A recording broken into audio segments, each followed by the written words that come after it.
کا. اور سر یہ جو کلر اسکیم آپ نے رکھی ہے اس میں نا, کلر اسکیم کے علاوہ یہ بتا رہے تھے مجھے کہ میں پہلے عید کارڈ بنایا کرتا تھا. ہاں جی, اس پہ بھی بات کریں گے. عید کارڈ نہیں ہو رہا ہے نا, تو انہوں نے جو ہے وہ پھر تھوڑا سا بہتر کام کرنا شروع کر دیا. حالانکہ عید کارڈ بنانا بھی بڑا اچھا کام تھا. بالکل تو بالکل. یہ آپ کی جو بڑے ہوئے ہیں سر جی. اچھا اس سے پہلے سر ہمارے جی ہمارے ساتھ آج چونکہ کرنل اشفاق جو ہیں موجود نہیں ہیں, وہ لاہور عید کے سلسلے میں غالباً چلے گئے وہاں پہ. تو آپ نے دوسرے کرنل صاحب بھی بلائے؟ ہاں جی, تو ڈاکٹر ہارون میرے دوست ہیں جی, اور یہیں راول پنڈی میں ہوتے ہیں. اور ہمارے جو لاہور ہائی کورٹ ہے وہاں پہ ایک چھوٹا سا سیٹ اپ ہے, وہاں پہ اپنی خدمات سر انجام دے رہے. اس کے علاوہ اپنا ایک پرائیویٹ کلینک بھی ہے PWD میں وہاں پہ. اور ڈاکٹر صاحب سے جو تعارف ہے میرا وہ ہمارے رفا FM کی وساطت سے ہی ہے. ہمارے لسنر تھے اور وہیں سے انہوں نے رابطہ کیا اور پھر ان سے دوستی ہو گئی. اور ڈاکٹر صاحب کا ایک اور دلچسپ تعارف میں یہ کرا دوں کہ ڈاکٹر صاحب جو ہے ایک بک لکھ رہے ہیں جو بھی کافی عرصے سے اس پہ ریسرچ ان کی چل رہی ہے. اور اس سلسلے میں بلکہ انہوں نے ایک دفعہ کہا تھا کہ ڈاکٹر انیس سے بھی ملنا چاہ رہے ہیں. تو وہ بھی موضوع کیا کتاب کا وہ ڈاکٹر صاحب آپ ذرا خود ہی بتا دیں. جی کتاب کا موضوع جو اس طرح ہے کہ کمپیریٹیو ریلیجن. اچھا جی, بیسیکلی وہ یہودیت کے اوپر بھی ہے, اس میں عیسائیت بھی شامل ہے, قرآن بھی شامل ہے, بائبل بھی ہے. بہت سے موضوعات ہیں, وہ ایک لائف ورک ہے کیونکہ ڈاکٹر صاحب کا اپنا سبجیکٹ جو ہے یہی ہے کمپیریٹیو ریلیجن ہی ہے. تو انشاءاللہ جو ہے وہ ایک اچھی اور اس کی جو میں نے لی تھی انسپریشن وہ لی تھی ڈاکٹر ذاکر نائک سے. میں ڈاکٹر ذاکر نائک سے 2006 میں ملا تھا سعودی عربیہ کے اندر. تو انہوں نے پھر مجھے اس کی انہوں نے بتایا کہ آپ کو یہ کام کرنا چاہیے. میں نے سے پوچھا تھا کہ مجھے کرنا چاہیے کہ نہیں کرنا چاہیے, مشکل تو نہیں ہے, کیسے کرنا چاہیے, اس کے کانٹینٹس کیا ہوں گے, اس میں کیا چیزیں ہوں گی. تو انہوں نے مجھے ساری باتیں بتائیں اور اس کے بعد پھر میں نے کو شروع کیا. لیکن وہ جو میں کرتا جاتا ہوں اس میں سے اور چیزوں میں سے چیزیں نکلتی ہیں. اور میں یہ مسئلہ ہوتا ہے میں یہ سمجھتا ہوں کہ اس کے مزید بھی کام اس میں ابھی 20 سال مزید بھی ہو سکتا ہے, لیکن 20 سال اس کو ہونے والے ہیں. اچھا, جو 20 سال مزید بھی اس میں. لیکن پھر میں کبھی سوچتا ہوں کہ کارل مارکس جو تھا اس نے 18 سال لگائے تھے, مولانا مودودی نے 30 سال لگائے تھے. اتنے بڑے بڑے ان کو خیر وہ تو بہت بڑے نام ہیں, لیکن چلو میں جتنی کر سکتا تھا. لیکن مقابلہ سالوں سے نہیں ہوتا جی, ورک کام سے ہوتا ہے نا.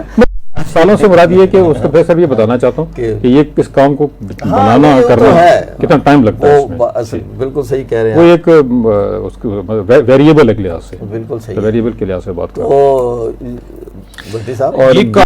چیٹ جی پی ٹی نے بھی لگائے ہیں اور وہ بھی آ گئی ہے, اور 20-22 تک ہیں وہ, ابھی بھی 23 تک نہیں پہنچے.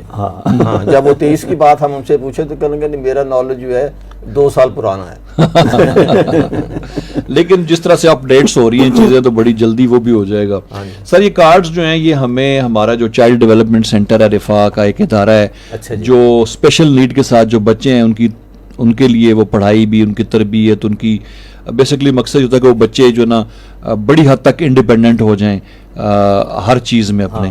تو وہ اس ادارے کا ایک پروگرام ہمارے یہاں چلتا ہے CDC ٹائم کے نام سے. تو انہوں نے یہ عید کارڈ ہمیں بھیجے ہیں, ایک رمز کے نام ہے, ایک ڈائریکٹر رمز کے نام, اور ایک ریڈیو کے لیے بھیجا ہے.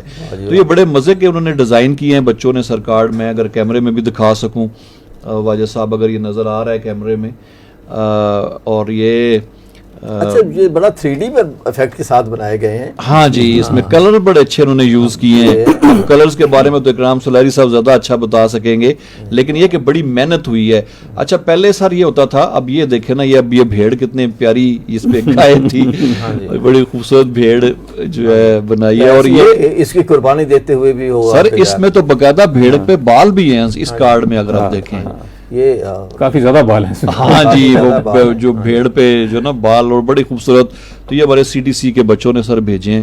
اچھا سر, وہ CDC کا تھوڑا سا تعارف آپ. جی, چائلڈ ڈیولپمنٹ سینٹر جو ہمارا, جو میں بتا رہا تھا کہ ہمارے جو اسپیشل نیڈ کے ساتھ بچے ہیں ان کی پڑھائی بھی اور ان کو انڈیپینڈنٹ بنانا بیسکلی. ہاں جی, مختلف ہیں اس میں. ڈاؤن سنڈروم والے بچے بھی ہیں اس میں, آٹزم کے ساتھ جو بچے ہیں وہ بھی ہیں, تو مختلف اس میں ہیں. تو ان کی وہاں پہ وہ ایک تعلیم و تربیت دونوں کہ وہ انڈیپینڈنٹ ہو سکیں. بیٹی جو ایسی تھی تو میں نے ان کو ریفر کیا, تو بلکہ آپ ہی کے توسط سے پھر وہاں داخلہ لیا. اور وہ تو بڑے عرصے سے ہمارے ویکلی شو ایک چلتا ہے CDC, تو وہ ہمیں اچھا ہر عید پہ بھیجتے ہیں یہ بچے. اچھا جی, ہر عید پہ ہمیں یہ کارڈ آتا ہے. بنائے ہوئے ہوتے ہیں ہاں جی، یہ بچے ان کی ذرا ٹیچرز ہیلپ کرتی ہوں گی، لیکن زیادہ جو ہے بچوں کو انوالو کیا جاتا ہے بہرحال اس کے اندر. تو ایسے وہی ہوتا ہے نا، یہ اس لیول پہ بچوں کو ساتھ ملا کے کہ آپ نے یہ ہلکی سی ڈرائنگ بنا کے اچھا اس کے اوپر آپ کرو، اچھا اس والے میں یہ والا کلر لو، اس کے اندر یہ فل کرو، تو ٹیچر اسی سے وہ سیکھ رہے ہوتے ہیں. جی بالکل بالکل سر یہ کلچر ہوتا تھا. خیر وہ جیسے ہم ذکر کر رہے تھے آف ایئر کہ عید الفطر پہ زیادہ ٹرینڈ تھا کارڈز بھیجنے کا، اور مجھے یاد ہے کہ 15 رمضان کے بعد سٹالز لگنا شروع ہو جاتے تھے.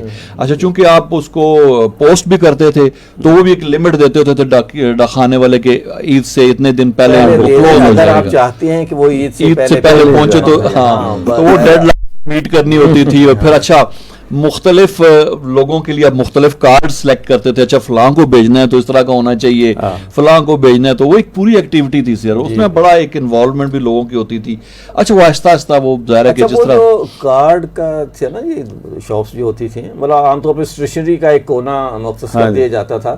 اچھا اس کارڈ میں پھر آہستہ آہستہ دوسرے کارڈ جو ہے نا وشز کے وہ شامل ہونا شروع ہو گئے تھے. مطلب کسی کا بچہ پیدا ہوا ہے تو اس کے لیے برتھ ڈے کی ہے اور سیلیبریشنز ہیں اور مختلف ایونٹس کے اوپر فادرز ڈے پہ کارڈ آ رہا ہے، مدر ڈے پہ کارڈ آ رہے تھے. سوری کے کارڈ بہت ویسے شرم آتی ہے نا، تو ہم جو ہے کہ یار واجد صاحب کو سوری کرنی تھی، اب میں کیا کہوں، تو ہم چلو کارڈ بھیج دیتے ہیں واجد صاحب سوری یار. اچھا ویسے اس کا ایک اور بھی ایلیمنٹ ہے، وہ یہ ہے کہ اس سے بچوں کی جو ایجوکیشن ہوتی ہے نا وہ بھی لحاظ سے ہوتی ہے. ان کو پتہ لگتا ہے کہ ہمارا ایک تہوار ہے، اس میں یہ اچھا اس میں بھی ڈاکٹر صاحب پھر یہ ہوا کہ بچوں نے خود بنانے شروع کیے. اچھا اس کی بڑی اہمیت ہوتی تھی کہ بھئی اس کی بیٹی نے مجھے خود کارڈ بنا کر بھیجا، یا میں نے آپ کو تو جو اسٹوڈنٹس لیول کے جو بچے ہوتے تھے بچیاں وہ خود سے بنا کے ان کو سکھایا بھی جاتا تھا. پھر کتابیں آنا شروع ہو گئی، مطلب there are many books in my library کہ وہاں جو کارڈ بنانے کا سکھا رہے ہیں لیول دیے ہوئے گرین. تو میری پاس اس طرح کے تو میری بیٹی اس طرح کارڈ لے آئی، پھر اس کو اس طرح سے کاٹا دیکھ کے سامنے ڈیزائن ہے پھر لکھا. تو وہ اچھا ابھی بھی مطلب میری بیٹی ہے تو وہ کوئی دن ہوتا ہے تو وہ اپنے ہاتھ سے بنا کے جو ہے، کیونکہ اچھا بازار میں تو مل نہیں رہے ہوتے کارڈ، تو وہ اپنے ہاتھ سے بنا. اچھا کچھ اور چیزیں، میرے مہمان آنے والے بچے جو ہیں وہ کچھ نہ کچھ گھر میں میرے کاغذ تو پڑے ہوتے ہیں، بنا کے فریج کے اوپر لگا جائیں گے تو ہم ان کو بڑے وہ رکھتے ہیں. اور وہ جب وہ دوسری سال آئیں گے تو بڑے خوش ہوتے ہیں کہ دادا یا بابا یا آپ نے ابھی تک یہ لگایا ہوا ہے. تو میں نے کہا یہ مجھے اچھے لگتے ہیں، اس سے جو ہے آدمی کا اپنا بچپن جو ہے وہ لوٹ آتا ہے اور اس کو دیکھنے میں اچھا. میں تو سر اپنے ڈرائنگ روم کی ایک پوری دیوار کے اوپر چپکا دیتا تھا ٹیپ کے ساتھ نا، سارے ایک ترتیب کے ساتھ. اچھا ہم یہاں اس پر ہماری یہ دیوار بھر جاتی تھی، جو کارڈ آتے تھے شروع میں 7 8 10 سال پہلے پوری دیوار مجھے یاد ہے ایک مرتبہ ہم نے کیا تو وہ بھری ہوئی ہوتی تھی. اچھا ڈیزائن ایک تو پہلو ڈیزائن کا ہوتا تھا جی، پھولوں والے، کارٹونوں والے، دل والے، تیروں والے، اور پھر اس کے اندر جو تحریر لکھی جاتی تھی وہ بھی ایک بہت مزے کی، اور اس کے جو اشعار لکھے جاتے تھے. اس کے بعد مجھے یاد ہے ایک مرتبہ وہ دیکھا اس کے اندر میوزیکل آنا شروع ہو گئے تھے. ہاں وہ بھی تھا، اس کو کھولتے تو خود سے کہتے ہیں happy birthday to you. آخری فیچر یہی تھا، جس کے بعد ہوتا یہ ہے کہ وہ جب پیک آ جاتی ہے تو پھر وہ ڈاؤن آ جاتا ہے سمجھو. اچھا اب بھی اس طرح کے کارڈ آپ کو مل جاتے ہیں، وہ ای کارڈز کی شکل میں آ گئے ہیں. ای کارڈز میں آپ جو نا میوزک وغیرہ سارا بھیجتے ہیں اس میں. پھر وہ 1 2 3 ریٹنگ ایک سائٹ آ گئی. میرا یہ خیال ہے کہ یہ چیزیں جو دوبارہ ریوائیو کرنی چاہیے. میرا یہ خیال ہے کہ دوبارہ ریوائیو ہوں گی. اور جیسے ہم پہلے میں نے لوگوں کو دیکھا ہے کہ وہ پہلے جس طرح بہت زیادہ ماڈرنائز ہو گئے ہیں، اب لوگ دوبارہ گاؤں میں جانا چاہتے ہیں، فصلیں اگانا چاہتے ہیں، دیسی لائف گزارنا چاہتے ہیں، جس کو دیسی لائف کہتے ہیں. سر یہ فارم ہاؤس کا کانسیپٹ جو ہے اظہر صاحب نے فارم ہاؤس بنایا ہے، اور یہاں G8 سے اٹھ کے وہ ایک فارم ہاؤس میں چلے گئے ہیں. یہ جو G8 سے اٹھ کے گئے یہی ہوگی مطلب اب مڈل آف دا سٹی، میرا کہنے کا مراد مڈل آف دا سٹی جو ہے G8 تقریباً وہ مرکز آ جاتا ہے اسلام آباد کا وہاں سے. اور وہاں میں کسی 5 مرلے کے گھر 5 مرلے کے گھر میں رہتا تھا. 50,000 روپے پہ دیا، 55 پہ چھوڑ کے گیا. 55,000 روپیہ میں اس کا کرایہ دیتا تھا، اور بس 2 قدم پہ کچن تھا، 3 قدم پہ ایک بیڈ تھا، 4تھے قدم پہ گھر تھا. اب نئے گھر کے نئے مسائل ہیں کہ ہمارے کچن پہ جانا ہو تو وہ کہتے ہیں کہ یار یہ تو دور بہت ہے.